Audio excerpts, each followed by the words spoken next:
Assalamualaikum warahmatullahi wabarakatuh. Perkenalkan, nama saya Lisvianti Deki dengan NIM 131424551 dari jurusan Manajemen Pendidikan Fakultas Ilmu Pendidikan Universitas Negeri Gorontalo. Di sini saya akan mempresentasikan tugas mata kuliah saya Perencanaan Pendidikan dengan judul Perencanaan Pengelolaan Peserta Didik. Dosen pengampu Profesor Dr. Novianti Jafri, SPDI, MPDI. Langsung masuk pada pembahasan pertama, pengertian pengelolaan peserta didik. Pengelolaan peserta didik merupakan rangkaian kegiatan oleh pendidik dan tenaga kependidikan dalam rangka pembinaan, pengawasan, dan pemberian pengalaman belajar kepada peserta didik. Hal ini bertujuan untuk menciptakan peserta didik yang tidak hanya cerdas secara akademik, tetapi juga memiliki kemampuan sosial, emosional, dan keterampilan hidup yang baik. Selanjutnya, tujuan pengelolaan peserta didik. Tujuan utama dari pengelolaan peserta didik adalah yang pertama, meningkatkan kualitas pendidikan peserta didik secara keseluruhan. Yang kedua, menumbuhkan karakter positif pada peserta didik. Yang ketiga, membekali peserta didik dengan keterampilan yang relevan dengan kebutuhan masyarakat. Yang keempat, memastikan peserta didik berkembang dengan baik dalam aspek sosial, emosional, dan intelektual. Berikutnya, aspek yang harus diperhatikan dalam pengelolaan peserta didik. Yang pertama, aspek akademik. Pengetahuan yang harus dikuasai oleh peserta didik, kurikulum yang relevan, serta strategi pembelajaran yang efektif.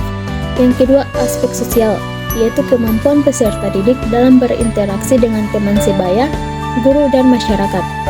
Yang ketiga, aspek emosional, yaitu kesehatan mental peserta didik, pengelolaan stres, serta kemampuan untuk mengelola perasaan.